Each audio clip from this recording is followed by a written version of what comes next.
This is LiR Media. To whom it concerns, welcome to the panel. Good evening, everybody, and welcome along to this edition of the panel on lirmedia.tv. Our usual email, info@lirmedia.tv, for all your comments. Press the red button on the right-hand side as you're looking at it. And if I raise up my right hand, it'll be my left hand on screen to confuse you further. There's only one red button anyway. And we're almost up to 600, and we're creeping slowly to 1,000 subscribers. So it's great news. And the viewing figures probably all down to the panel around me, not me, for the program. And we're delighted with that. Good evening, Alison O'Reilly, and welcome. Good evening, everybody. How are you? Now, I have to excuse myself. If you've noticed that I look a bit weird, I went and had a microdermabrasion facial today. No, you're looking beautiful. No, on my face is red raw, Mary. A microdermabrasion. Where they dig nearly dig into your face, and my face right now is just popping. So yeah, I look a bit weird, but I don't care. That's how much I care. I've said I could put on makeup and pretend it didn't happen. But I'm gonna say it. Let's run that again. And would they give a fella one of those things? Yes, anybody. Yeah, microdermabrasion. It's basically like tears your skin off. It takes the top, the epidermis layer of skin off, the top layer of skin off you, and allows all the dead cells are taken away. And then it allows your face to breathe again. To bloom. Good evening, Mary Honan. Hi, how are you? Good evening, Laura Witherow. Hi, how are you? You didn't get that chemical application to your face, no? No, but while we're on the subject of confessions tonight, I'm in my pajamas with a jumper on over it. Oh. I'm in pajamas with a polka dot blouse over it. Yeah, there you go. And I'm fully clothed. It's going to turn into down. Here now, confessions in a minute. I'll stand up later on, but no. There we are, anyway, we have we have an agenda as well. Believe it or not, folks, we are organised. We may not look it, but look, this type of program, whatever subjects and wherever we go, welcome. And as I said, info@lirmedia.tv is our email, and thank you very much. Housing, we'll look at housing first. There was a debate on prime time last night. I didn't see it live, but I didn't have to see it live because Owen O'Brien debated Dara Murphy. Is it Dara something? Dara O'Brien. Dara O'Brien, yeah. Dara O'Brien and Owen O'Brien. The two of them, he's the housing spokesperson for Sinn Féin, and the other fella is the minister. Alison, I agree with the point. Housing, but I mean, there's first-time buyers, a grant, first-time buyers this, first-time buyers that. But I mean, circumstances change. Like in my case, if I was going buying a house now, I wouldn't be classed as a first-time buyer. No. Even though I'm a single man and all, divorce, all gone, all done legal. I'm a single person. Yeah. And so I agree with you. Yeah. Yeah, and unfortunately, Pat, with the greatest respect in the world, your age would go against you as well. Huh? Your age would go against you as well, and I mean that with respect. Oh, it would. Oh, yeah. 25. I was 70 last. I was 70 last Monday. Okay, it's not well, you don't look it. No, I look. I mean, we've had housing plans, and we've had all these sorts of projects that are going to go on and on and on. And then I did. I thought the Taoiseach was right a few weeks ago. He had a bit of an attack on Mary Lou McDonald, where he said she just shoot down every housing plan we have. You just shoot them all down. And it's one of those topics where you can say you can blame the government, but I just think that we don't have a lot of the space. And when we do have space, you can't just build a housing estate with no school and facilities to go with it. So we've loads of ghost estates all over the country that had to be abandoned because of boom, bust, all that. But they didn't have the facilities around them either. Like, it's really about proper strategic planning and structure. And then the likes of like my son, who's 20, like, he's never going to be able to get a mortgage. Never, with the way things are. It might be first time this and first time that. I got a first time buyer's grant when I bought my house. I was very lucky. I bought it 25 years ago. I wouldn't get it now. I wouldn't get it now. Not where you are. No, I wouldn't get it now. I wouldn't even reach the threshold of the prices of houses now, regardless of COVID and remote working and all these things that are supposed to make buying a house easier now with the change in the world with the pandemic.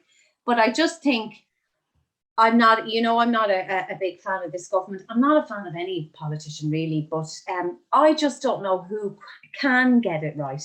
Who can get it right? Like, we really are screwed when it comes to housing. But Alison, before I get to Laura and Mary with housing, if, and they do it well, if they can get it right in other European countries, it's not a huge, insurmountable, unsolvable problem. They can do it anywhere. I mean, Germany, Switzerland, France. Good evening, John. Hi guys, sorry I'm there. Hi, John. From the real capital, Cork City. Fair play, for joining in.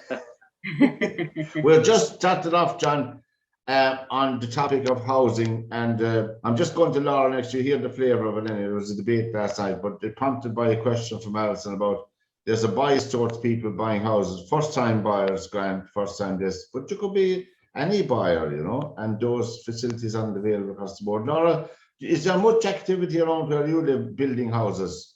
Nah, very little at the moment now, to be honest.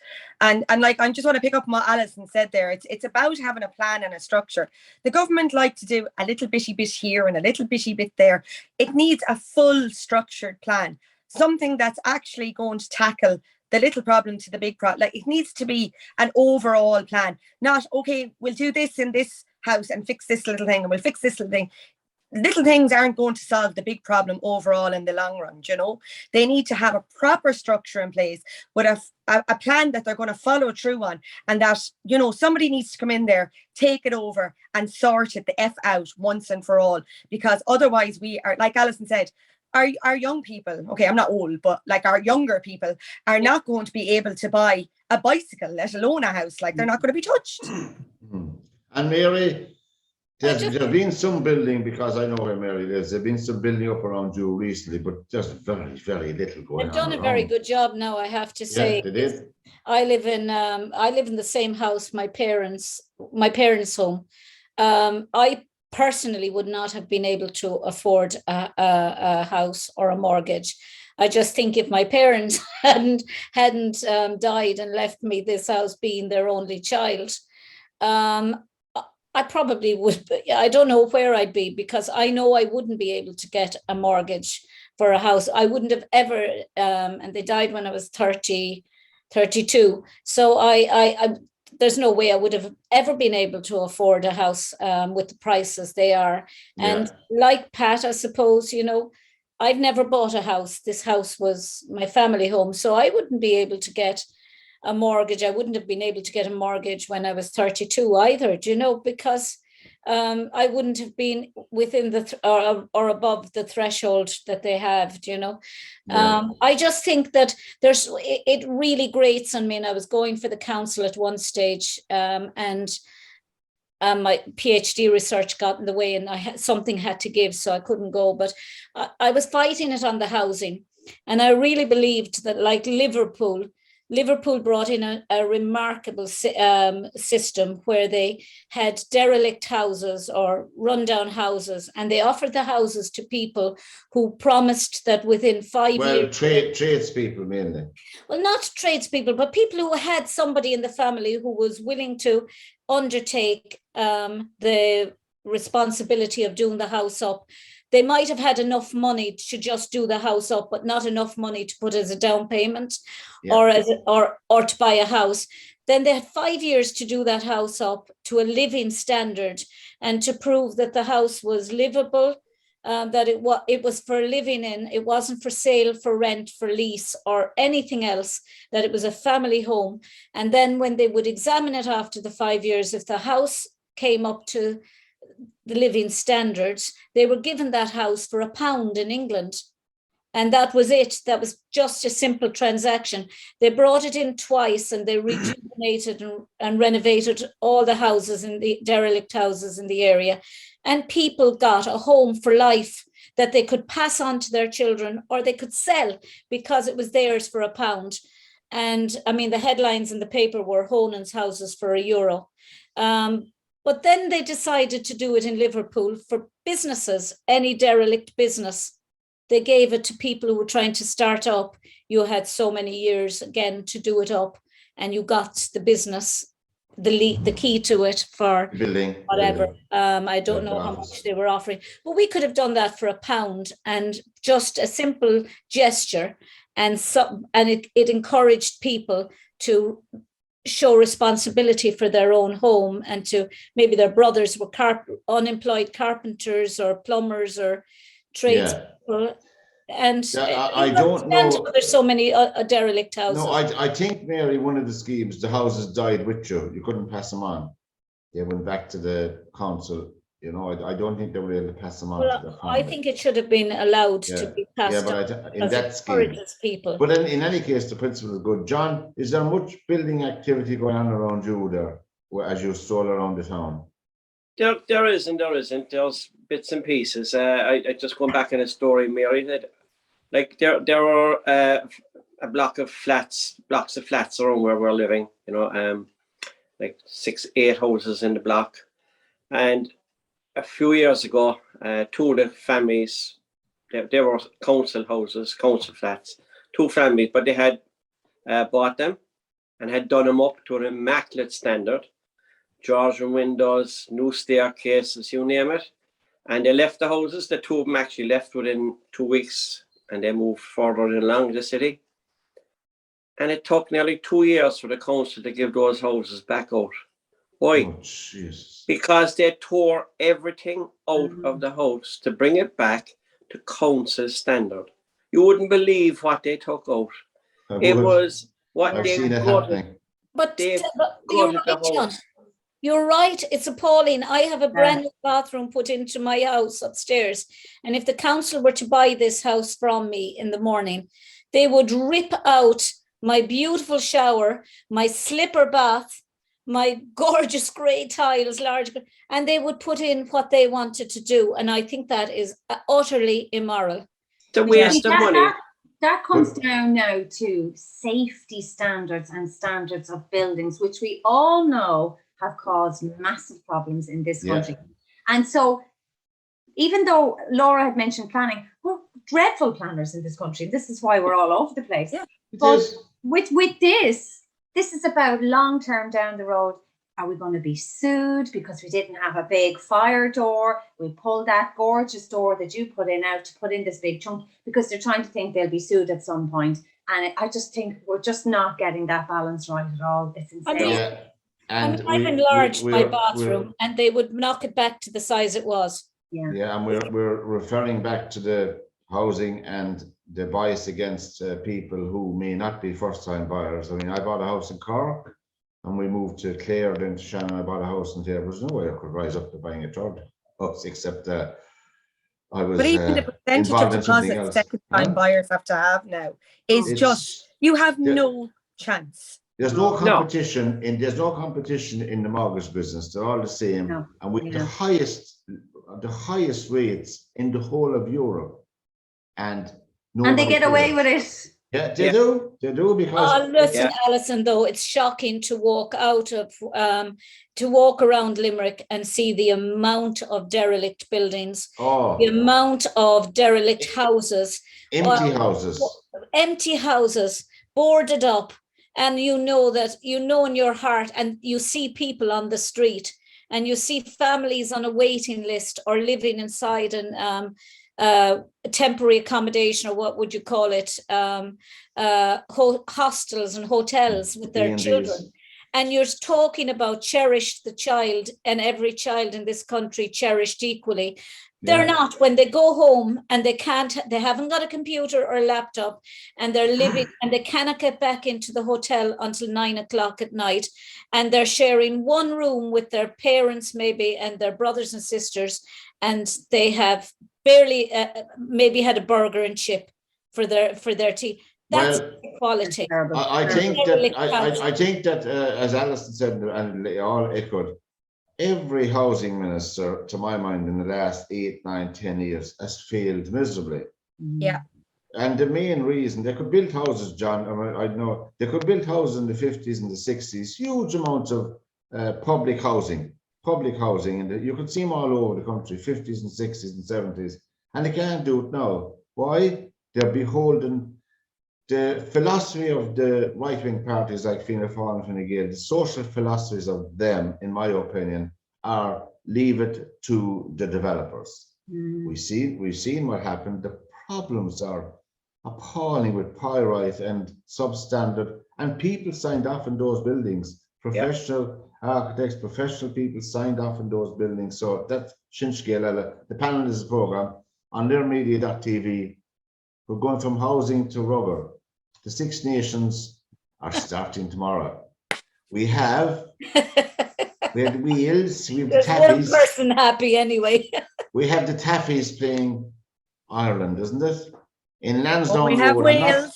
In Lansdowne Road, I'm not calling it the other name. I call it Lansdowne Road, the home of Good Irish man, rugby, Pat. with a full house. And of course, the GA will be selling their soul now as well. I see that they're looking to rename Simple Stadium, Tom Simple Stadium, after some kind of a financial company. Hey, for a well, few I'm bob, down in but Thurles and it's always going to be Semple Stadium. Let's Yeah. get that clear. Tom Simple, be respected. But Alison, are you a rugger fan? Oh, Pat, I don't have a clue. That's good. You don't have a Tell you sheep. one thing. The only thing I know about rugby is Brent Pope is a commentator now. And I heard him earlier and he said, All right. he said earlier, you know, it's a full house. You see the Welsh coming in and out of the pubs and it's going to be nightlife and busy. That's all I can tell you, Pat. That is all. But you don't have a sheepskin coat, do you? No. The sheepskin coat. And terrible. all you need now to go into Lansdowne Road is a sheepskin coat and the hip flask. Okay. Okay. Good to know. You're flying after John. No, you don't need to know anything John, else. will you be glued to the television? What time is the match, John? Is it? I have a next 2:15. 2:15. Look at Yes, Laura. Laura's ready to go. Oh. Do you want to know my pictures as well? I know them all off by heart. So now, you expect a game between Ireland and Wales to be tough, Laura. Laura? Oh, yeah. Look, the thing about the Six Nations is it's one of those tournaments you can never predict what's going to happen in any game. Yeah. I mean, Wales, England, France are the obvious tough games. Scotland always have that one bloody game that they pull out of the bag, and I just pray to God every year it's not against Ireland. Yeah. And sure, God love the poor old Italians, sure. They're like your granny Well, coming after you. They get the wooden spoon nearly every year, the creators. They do, yeah, they do. This is going. They did shock France one year. Do you remember that? Oh, that was like the best. You'd swear I was Italian that day. Oh, I was coming out with words that sounded Italian, roaring at the telly. As long as it wasn't Scalacci. Ireland have France and England away in the Six Nations. I don't expect them to win any of those two games. I think you're a foolish man. Have you seen our squad? I think there is a fire in the Ireland squad at the minute, and I am 100% backing them to take England and France away.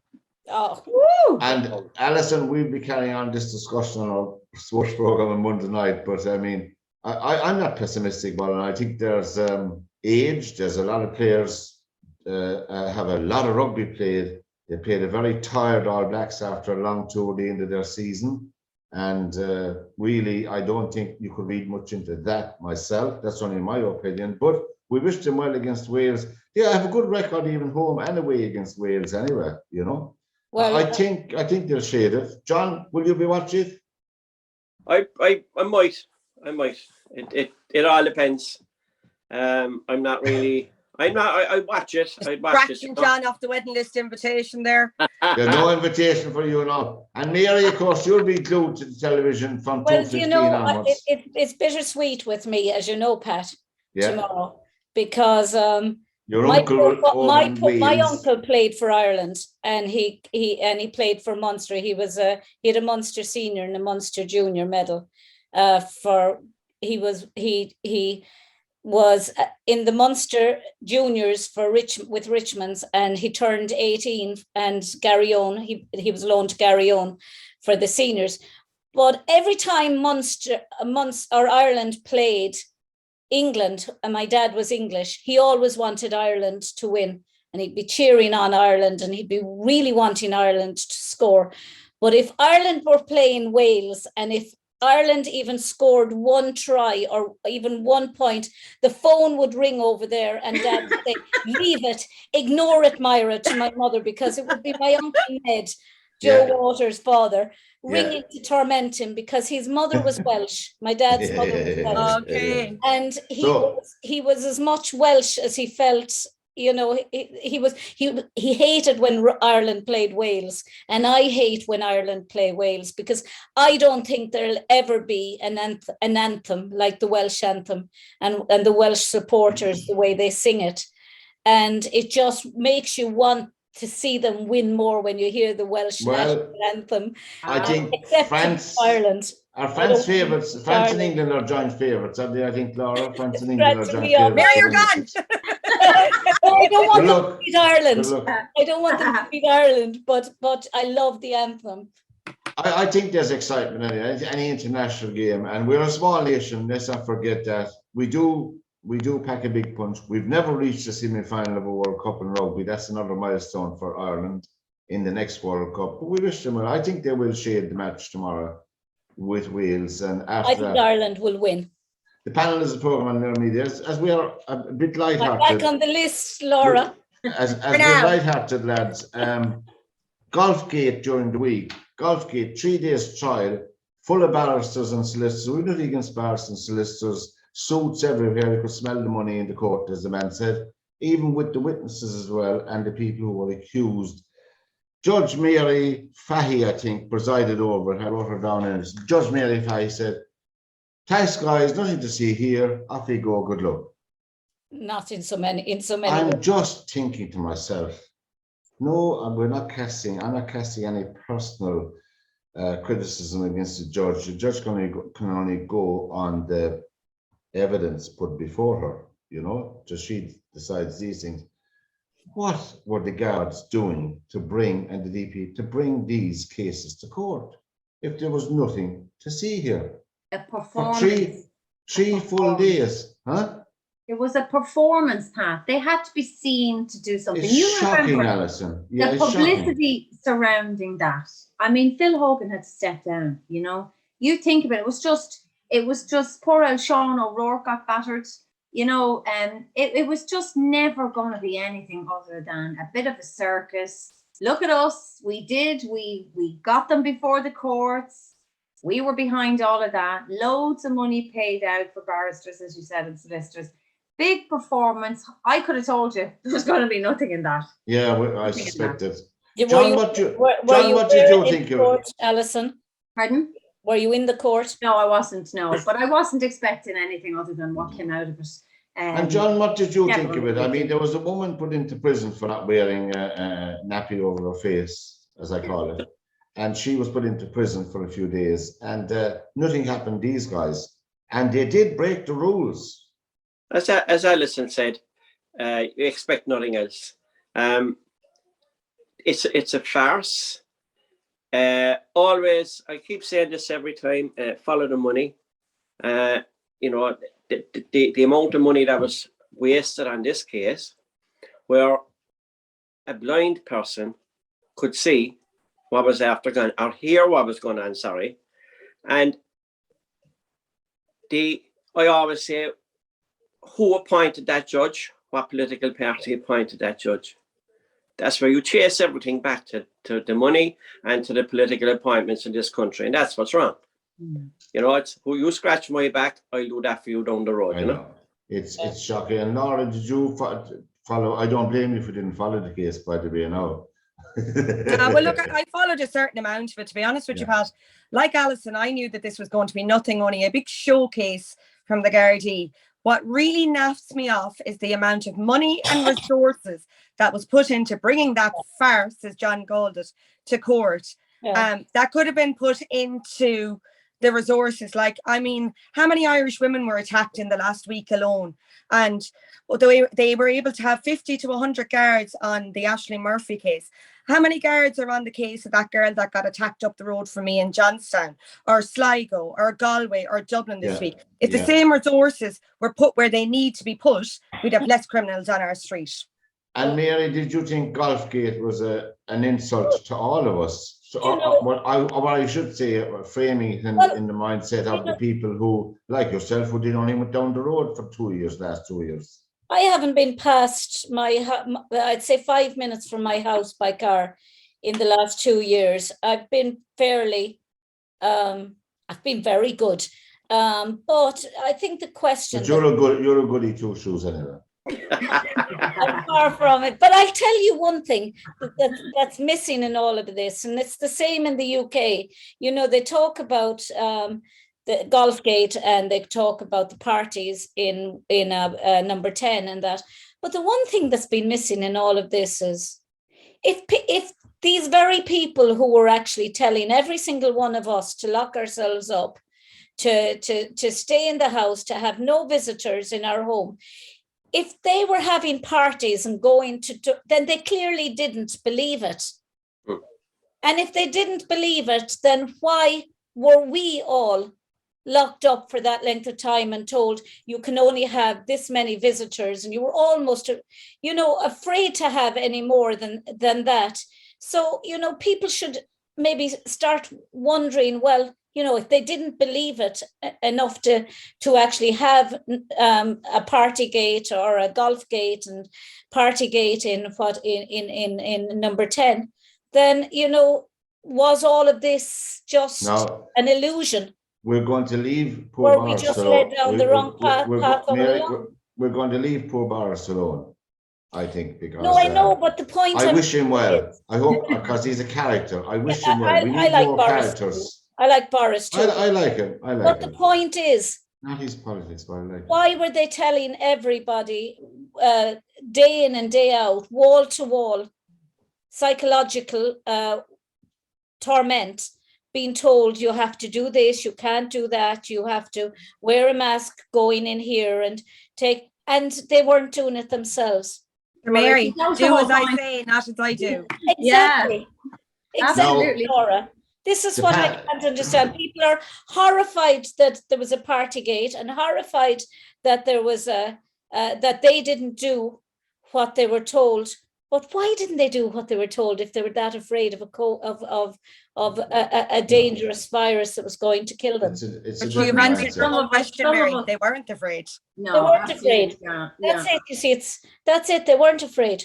Yeah. No, it's about because they don't have control. It was all about control. They have no control. Everybody now in Ireland is sitting around waiting for the next wave to come. The rest of the world is getting on with life. Yeah. No, we're not too bad now. We're breaking into some place in Limerick recently, having food, but and ignoring the calls and stuff like that. That's my own view. The panel is the program. No, I think things are getting fairly back to when you consider what's happening in Austria. I mean, as of today, the Austrian government has decided to mandate vaccines for everyone over the age of, I think it's 12.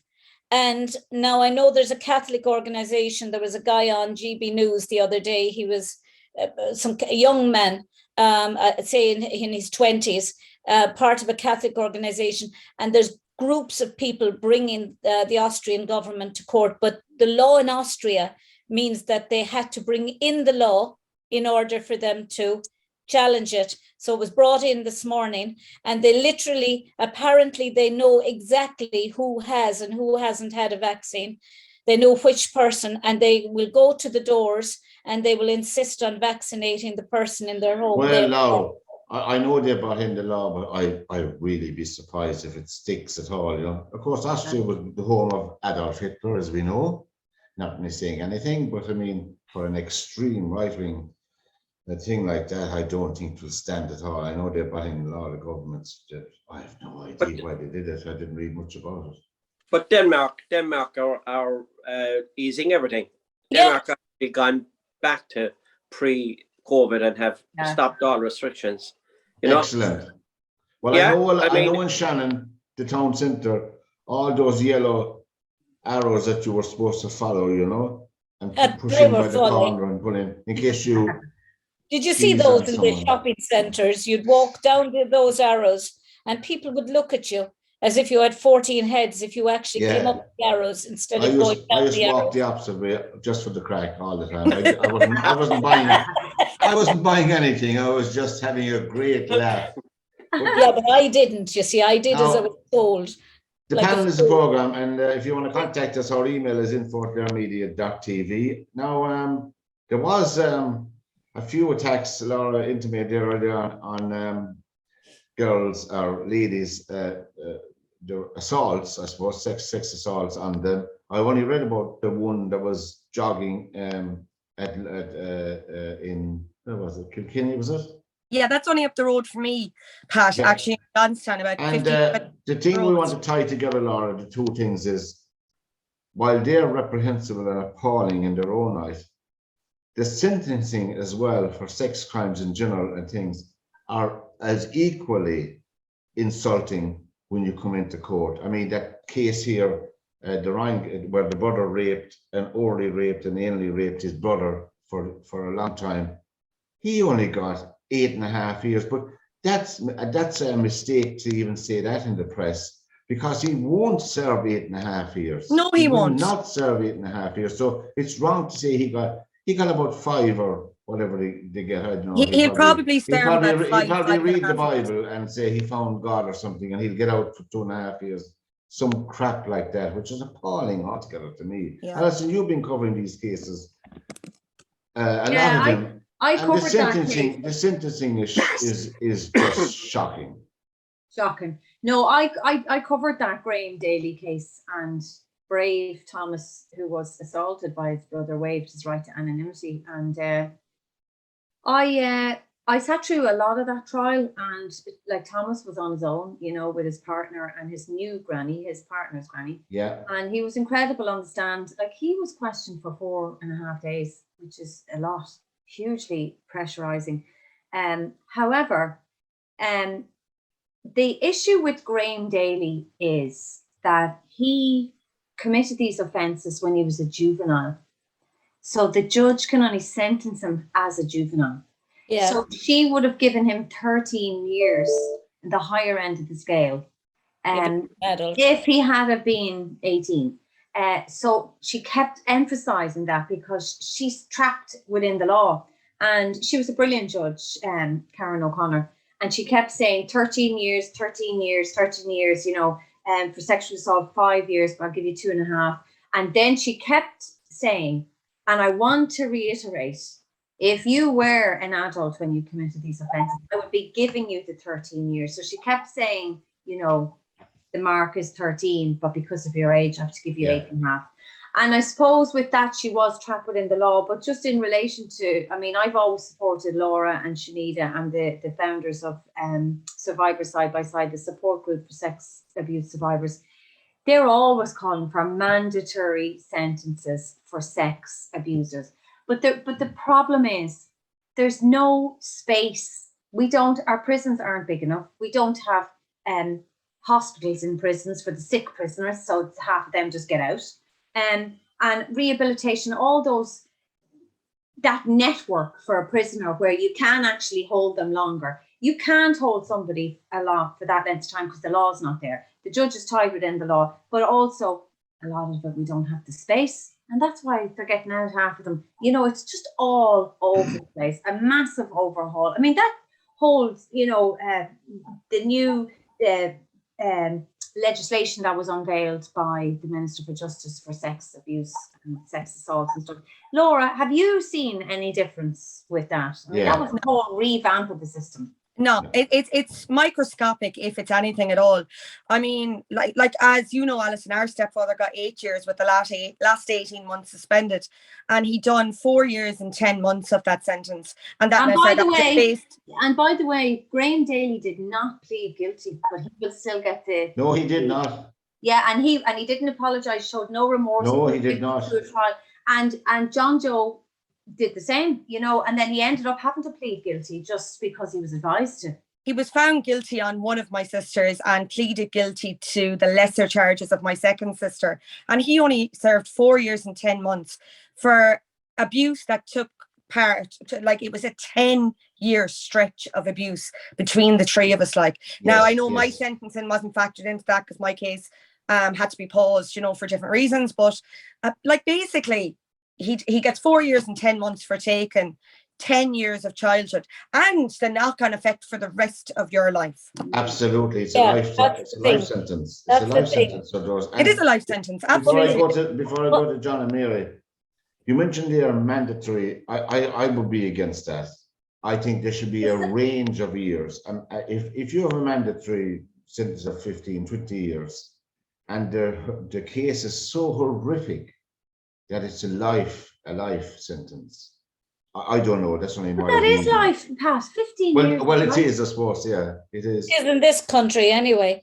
But you know, I've interviewed a lot of survivors, say, of genocide, and Mariam Ibrahim, who was sentenced to death in Somalia for apostasy, shackled for the whole time, pregnant, to the ground with her other baby beside her.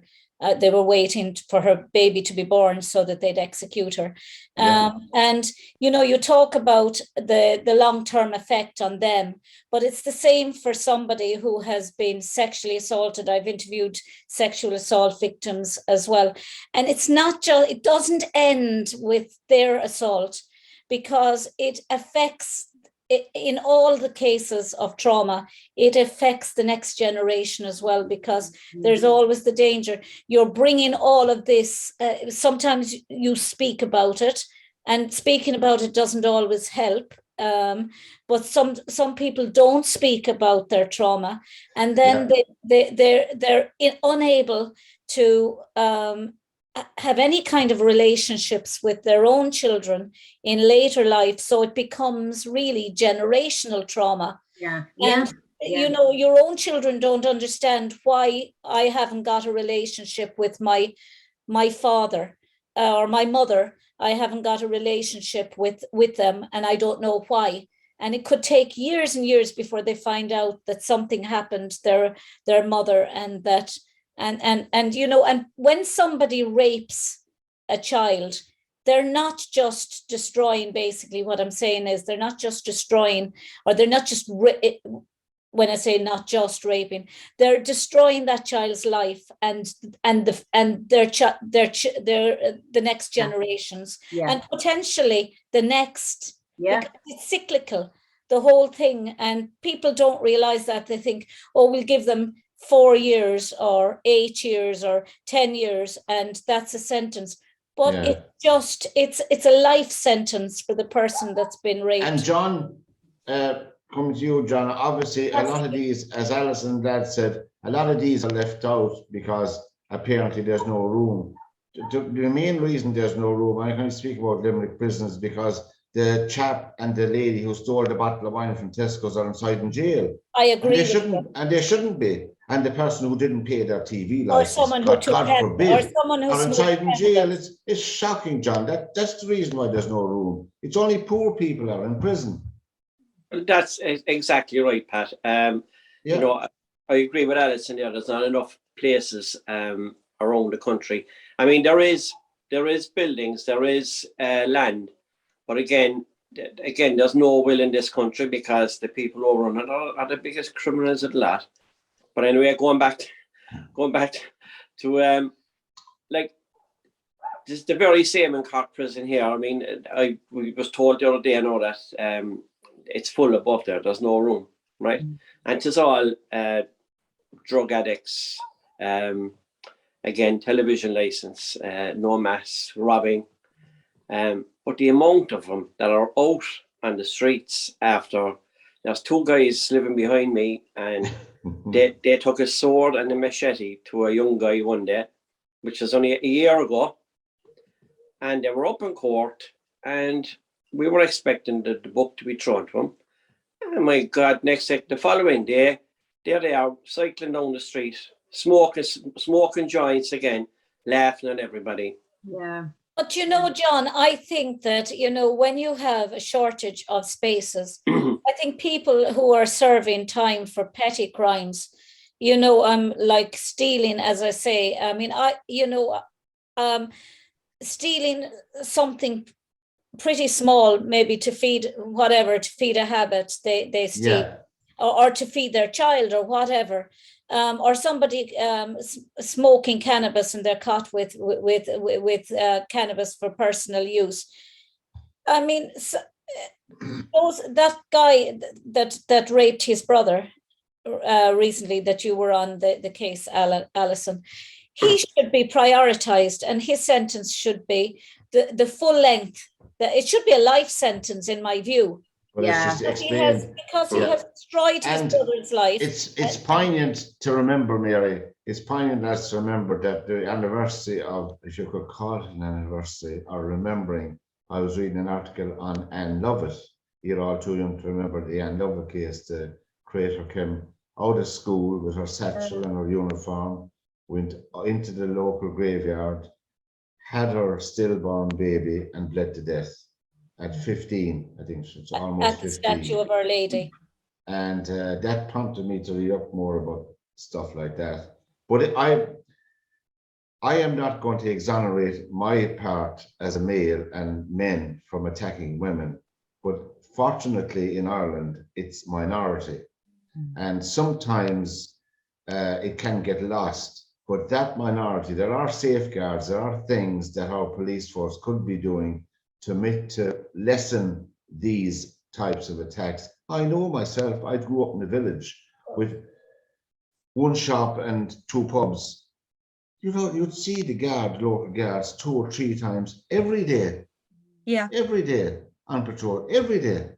But John, a lot of the guards have lost their motivation. They're complaining about the hours they're doing, lack of resources, low pay. And when you see them now, they're just like, whatever. And as well as that, just the guards, bored and tired. but the good guards, and I'm not saying But they're there all are, bad, there are. but the Oh, geez, ones there that are. actually want to get these cases into court, they go, we do all this work, we get them into court, and then they go, they're left probation order, Very suspended sentence. Yeah, by the way, we was the panel is a program on LiR Media.tv, and obviously, I mean, there are different groups like the Samaritans, which is a 24-hour, 7-day-a-week organization, all the time there. There are others. I'm not going to mention them all, and we might put up a link, Mary, at the end of the program. And my show actually supports the Samaritans. And we support LiR Confidential supports the Yellow Elephant, which is a suicide. Started in Atlanta, Georgia, by someone we got to know, and we like to highlight that as well. Like the elephant in the room, was sort of thinking about it. You know, it's a great, fantastic thing. You can look it up. It's based on her friend committed suicide, and she set up a charity. The panel is a program on LiR Media.tv. Though it hurts to go away, it's impossible to stay. Now, what's going to be our Eurovision song this year? I know. Today. What? I heard a little clip of the 5 potential Eurovision songs today, and for the first time in a long time, I kind of went, "Oh, that's not utter tripe." You did. Dustin isn't in it, no? Oh, Mother of God! I think Dustin was the big mistake that Ireland made. I think it really. I always call the Dustin year the My Lovely Horse episode. Yeah, I think they were. Oh God, they should have sent to Father Ted Scott instead. But Pat, we didn't have a right to do that because Ireland had won more Eurovisions than any other country in the world. It did. And we'd had a really good run in this country of winning, and because of the political voting, we all know there's political voting came in. Suddenly Ireland isn't doing so well, and like bold spoiled children, we sent Dustin the turkey to insult them, and instead of being dignified and saying, well, you know, thank you, we've had a good run of it, and one day we might get there again. Little bit of grace in defeat, you know, even though Mary, I think though, if there was a stage where Eurovision just got completely out of hand with some. Oh, it was totally out of hand. And Oh, I I agree think the with you. Dustin thing came with that, did it not? Yeah, it went off in kind of a circusy mad Because of the tangent. political voting. I But, think I that mean, after the late, the 92, 3 and 4, we won it in. And of course, we had to win it when it was down a Cork, John, down a Millseat. I mean, if we couldn't swing that, God help us down a Cork, we couldn't But I swing still think anything. that was the best Eurovision song to ever come out of Europe, and that was Rock and Roll Kids. Oh, that's my Yeah, I favorite. love that. Yeah, I think it's the song that when you're thinking about it, if you were 80 or you were 17 or 18, you always remember it. It kind of brings you, it's so nostalgic. It kind of brings you back to your younger days when everything is always better when you're younger.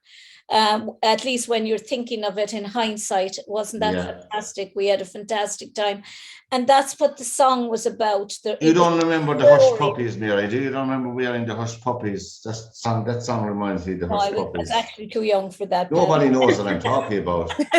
That's fine. You see, no one knows what I'm talking about. That's my favorite. That's my favorite. Oh, same as that. Brilliant I love song, that. brilliant. Rock and Roll Kids. Well, I loved Save Your Kisses for Me, Brotherhood of Man, the bounce, the What was your melody. favorite? John? Waterloo. Waterloo. Oh yeah. Oh. ABBA. ABBA, the start of ABBA. Oh, well, ABBA, yeah, of course. But you remember ABBA for afterwards. But our You first know one what was Pat's much more. one is? Pat's Walking the favorite Street. one is Vicky Leandros, Après toi. Après toi. Remember Après toi? Come what may. Come what may, I will love you forever. Vicky Leandros. Oh, God. When I hear that, I stop. I don't care where I am. I just stop.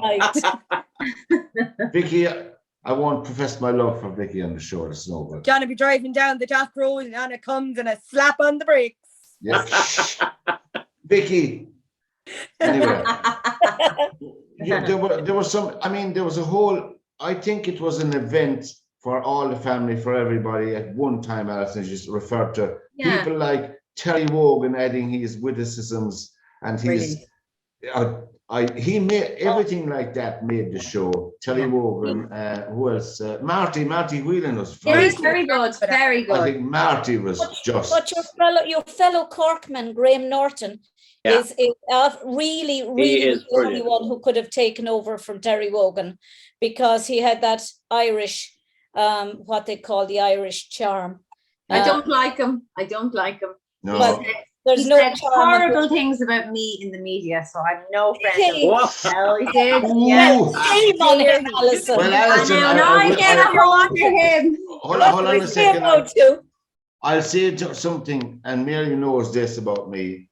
I can't stand his show on BBC the few times I saw it. I love it. Rubbish.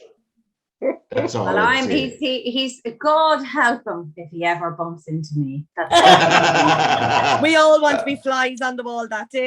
Graham Norton, if you're listening to this, don't go to Dublin. Really, don't go for a walk around East Wall. I'm going to tweet him the link to this now later on. No, Lordy, I loved, and I know people will probably think, oh, isn't she weird? But I actually loved Lordy. It was one of the first of the weird. Hard rock, hallelujah. I did. That was a good song. I loved it. I loved the quirkiness of it, and I loved the gravel in there. I love rock, and I love rock. I love opera, and I love rock. So and when you had the likes of what's his name when he sang with Montserrat Caballé, Freddie Mercury, I just thought that worked so perfectly because you had Barcelona. Barcelona and Montserrat Caballé. So when I heard Lordy, when I saw them, I thought, oh, sweet Jesus. Yeah. They were class. But I loved them. I thought, the song was good. The song was good. And Mary's like me, she's very eclectic. You could look into my playlist. I could go from Christy Moore to Mary Black to Laura to AC/DC to Ed Sheeran, anything. What about our lads? What about John? I know your favourite is Dan International, was it? No. International with his pub. Dan and our snowdrops and everything. The other Dan in 1970. Dana 1970. International was superb, and Very good voice. Superb. But anyway, Geordie Eurovision. Hard rock, hallelujah. That's the one, Mary. We're all going to be playing that later. Hard rock, hallelujah. For There's Finland. a party up in Mary's house after this, lads.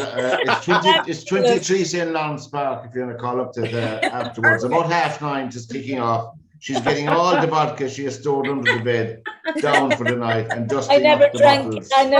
alcohol in my life. Never even tasted it. The Eurovision song is being picked tonight on RT, and we'll all know what it is anyway. And by the way, River Dance are on it as well. And my son That's is right. Fantastic. Oh, is John on it? Is he? Yes, yeah. Excellent. It's being recorded, John, I presume, is it? I don't know because He's he's gone up. the player on it, the iPlayer, if it's working He's gone up. properly. He's gone up since this morning, and I was waiting for a news, and he said he doesn't know what time they're going to be on it. But I No. interviewed Michael Londra the other day, and he was the lead singer with Riverdance when they were in Radio City. And I think your John was in Radio City with him. He was, Yeah, That was just the last time they were in Radio City was just March 2020, and they had to come back, and they were very, very lucky. They got back on a Saturday morning, and New York was locked down on Saturday night. It was. Wow. You're right there. The panel is the program. Can I just say that there's breaking news? Norwegian reporter has been dragged out of the Olympics by the. I saw that earlier on the government. By communist China, who are hosting the Winter Olympics. God forbid us all. There's nobody allowed in there, only the athletes. I suppose they'll get out safely. Well, it was sad when you heard Nancy Pelosi there tonight, and I agreed with her. Nancy Pelosi advising sports athletes to go and represent their country, and to remember that we're all here watching you. We're not allowed to go, but please don't make any political statements and don't get yourselves, because they will not show any mercy. And I don't often agree with Nancy Pelosi, but I have to say I agreed in this case. Now, as I say, one North. But if she thinks it's that bad, why did America not boycott it? Well, I personally think wouldn't they boycott the Winter I think Olympics? everyone should have boycotted it. Yeah. Now, the panel is the program on LiR Media.tv. We'll fly on. Your best Irish dinner, that you look forward to. Can you make, Alison, a really good Irish stew? I can, but as I said to you there a few weeks ago, I'm vegetarian now. I'm trying to be vegan, and no, I've no issue with any. We starve in your house if we come up to. No, actually, I'm learning now not to be hungry and doing. Laura's wedding is a vegan wedding. Well, actually, Alison is coming to my wedding, and don't worry, I have some very nice vegetarian options for you, Alison. Thank you. Well, I mean, I changed now in about June or July last year, and I won't go back now. But yes, I can cook lovely stews, and obviously I cook for my sons, and they're not. Yeah. Well, of course you can make beautiful vegetable stews. Don't get me wrong, with pulse and all that. I'm well aware. I sampled some of them. But as they say, don't walk in the grass, smoke it. But we were there. So what was your, before you, so what would your favorite dinner be now? Now. Today. Oh, let's tell us. That you really look forward to. Oh, I do vegan chili, and I love it. Absolutely love it. But I love chili. What do you put into that?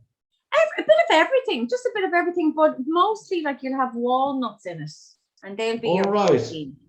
I never thought of that. No, walnuts. Yeah, and tahini is great. It's absolutely great. But you can put everything in it. Tomatoes. Are you writing that down? Send me a recipe for it, will you? Because I was pescatarian for 2 years, and then I slipped back into just eating a little bit of meat and that. but now I've been told that my cholesterol is 7 and the highest should be 5. Yeah. So I'm in danger of just falling off the planet. Oh no, So- but Mary, you can get that under control fairly. Yeah, so I'm a bit You stressed can. out, a little bit stressed out with But it. that won't help being stressed. Like, I you just need now to go back. Now I'm only eating Go back on the whiskey. fish and You'll be veg. relaxed. fish and veg and potatoes. yeah. So now I'm trying to go vegan as well. Just slowly, Mary, just take your time and just watch what you're eating, really. But you can get that under control. But I need to be able to, I never know what enough or what you're supposed to eat when it comes to protein. Yeah. I love veg, so it wouldn't make any difference, veg and potato. So Well, they always say like a fistful. That's what they say. A fistful is enough. Should be enough. A fistful of dollars, Clint Fistful. Eastwood. Say Laura, that what's comes your with favourite? pasta, Laura, what's rice, your- whatever. What favourite dinner now, Laura, would you cook if you heard I was coming down to visit you? Oh, What well, would you if give you me? were coming down to visit me, I cook an absolutely unbelievable steak, or so I'm told. But there you go. He loves my steak. favourite Sorry. Irish dinner, it's got to be the old bacon and cabbage, lads. Oh, Oh, yeah, cabbage. I love cabbage. That's the one. That's the one. well, I cooked dinner today for a few of us. I had a turnip. Turnip, I love. Oh no, no turnip. No. I love turnip. Laurie, It's the only veg I don't like. Even the smell of it. Oh, I love Beautiful. don't Turnip mind and turnip. I don't steamed, mind turnip steamed at all. turnip, steamed potatoes, few onions, and 2 steak burgers and mushrooms. on mushrooms. She had that one there in the corner. She had fish. What was it? Trout. Rainbow trout, Rainbow. potatoes, turnip, onion, and mushrooms. I have to have Yeah. mushrooms with everything. And Benacol butter for her. Mushrooms. Benacol butter on the spuds for her Benacol was cholesterol. my watching my How, cholesterol. John, how grand is that? John, what, I was what would watching you, my cholesterol, so I have the Benacol yogurts and the Benacol butter. John, what It's would like your getting the favourite big dinner massive be? takeaway and a can of Diet Coke. Yeah, I love that. I love people getting Diet. those huge meals Diet Coke, takeaways, yeah. which are poison anyway. And then I'll have a diet. I'll have a Diet Coke to ease my conscience. Oh God, I know you. John, you better not get in the full Coke because it'll wash it all out of you quickly. But John, what would your favourite dinner be? What would you give me now if I caught up to your house on Sunday? Oh, the same as Laura. Hairy bacon and cabbage and boiled And potatoes. Lovely. Walnut and cabbage for me. Well, no, in my own Walnut, yeah. personal, Okay. my own personal thing is I like a bit. I like it. I don't like big, huge meals, small meals, right? I don't overeat anymore. I'm conscious of too much red meat now. Too much red meat.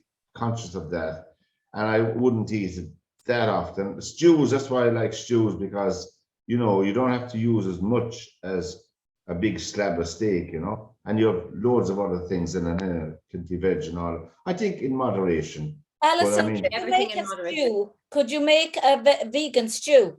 Yeah, or you can make vegan anything. I mean, do you know what I have found with it? When I ring up my friends and say, let's go for dinner, I'll meet you for dinner. Oh, where are we going to go with you?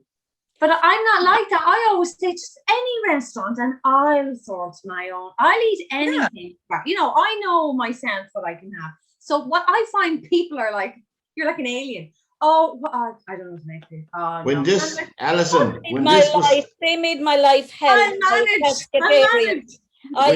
when veganism the same and thing to me when I was when veganism and vegetarianism was beginning to get into vogue, I think here in Ireland, late 80s, early 90s. Yeah. There was a friend of mine now, we was hanging around in a gang, and anytime she asked for an option, guess what she was offered? In 5 or 6 places we went to at different times, nut loaf. Oh, really? Yeah, nut loaf. Yeah. Well, that wouldn't work in this house. My other half is allergic to nuts. There you go. But you see that when you go into the likes of Aldi or Lidl now, they just have vegan. Like they make life so much easier for people. They have, yes. I Oh, must say that they when have. you're going to a restaurant, when I was pescatarian, Pat's face used to be down nearly in the floor when someone would say, will we go down to Enzo's or will we go to such a place? Because he'd say to himself, what's that misery over there going to eat? Because it was all you could get was burgers or fish, or fish full of batter. Full of batter. And and you were there, he would say, and he'd look at you like, and he'd make you feel guilty to be even breathing. And then you see people will say vegans and vegetarians are annoying, and I actually believe they can be really annoying. But you see, it's different now. You don't have to explain yourself if you want a plant burger, because they are gorgeous, So some of the most annoying people in the world eat meat, Alison. It's about who you are, not what you eat. Yeah. So what was that? No, what was that again? I said some of the most annoying people in the world eat meat. It's not about what you eat, it's about who you are. You're dead right. You're flipping dead right. I agree with you there. Some people do make a big thing, I'm vegan, and I'm like, oh. John is going to go vegan now in the next. I can see that. The look of a vegan. Myself and John are going for the bacon. John, I bet you have the leg of lamb for Sunday.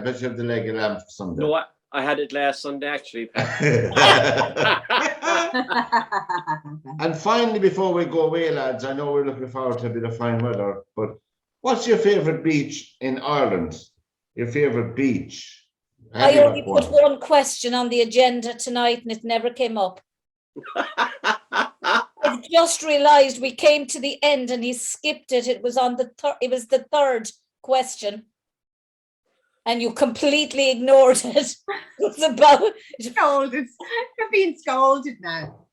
He said to me, why aren't you coming up with questions? And I said, because you never ever bring them up.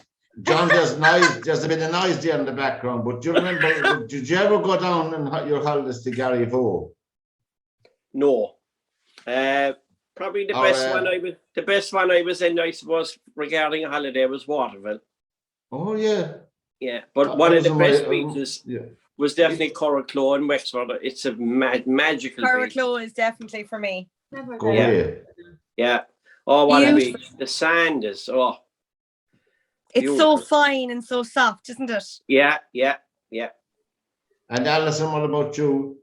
The Silver Strand in Wicklow is absolutely, Wicklow is gorgeous. But as a child, we used to go to Achill Island, and the beaches over there were gorgeous. Oh yeah. But I remember the Silver Strand. I'd forgotten about Achill Island. Yeah, Achill is gorgeous. Absolutely lovely. It is, yeah. Well, but I mean, look, I love the water, and I'm a swimmer, and I would just park. If I could park outside a beach and live there, I would.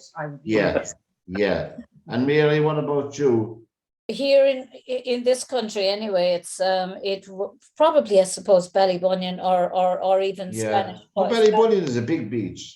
Even Spanish Point, but I spent a lot of my childhood, as I said to you earlier, going over to my dad, and I'd go down to Wales to my grandmother's house in Pontypridd, South Wales, and we'd go to Porthcawl. We had a mobile home in Porthcawl, and it was lovely.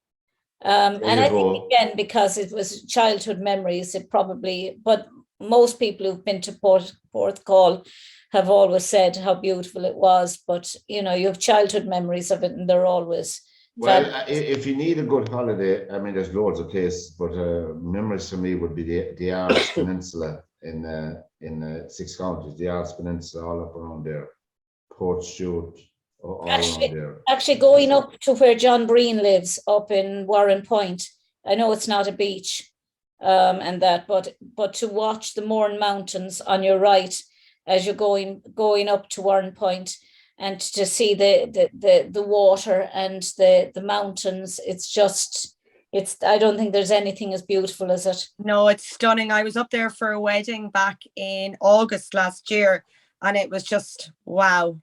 It's just spectacular. You'd actually gasp. John, we'll have to investigate. John, we'll have to investigate that wedding. How many were at it, and where was it held? It was actually up the north. Did you observe social distancing? Did you observe? There was outside the charged. Let Laura absolutely finish. tore the arse out of it. I'm not even going to lie to you. On that note, Is on it that another note, golf gate? We won't talk about Golfgate. on that note, lads, it's been a blast again as usual, and we thank you all for your time. It's fantastic, you know. We're awaiting the envelopes coming in the door for this event coming up, but we won't hold our breath. From Laura, There you go, lads. from Laura, from I'm Alison. so looking forward to it. I'm there all night to give you a look. There you go. She said yes. Fabulous. Aw. We'll all Laura, Alison, John, and Mary, and myself. Till we meet again, lads. Take care and good luck. and there'll have to be a Everyone. hug. Thanks, guys. Bye. Good luck. Bye.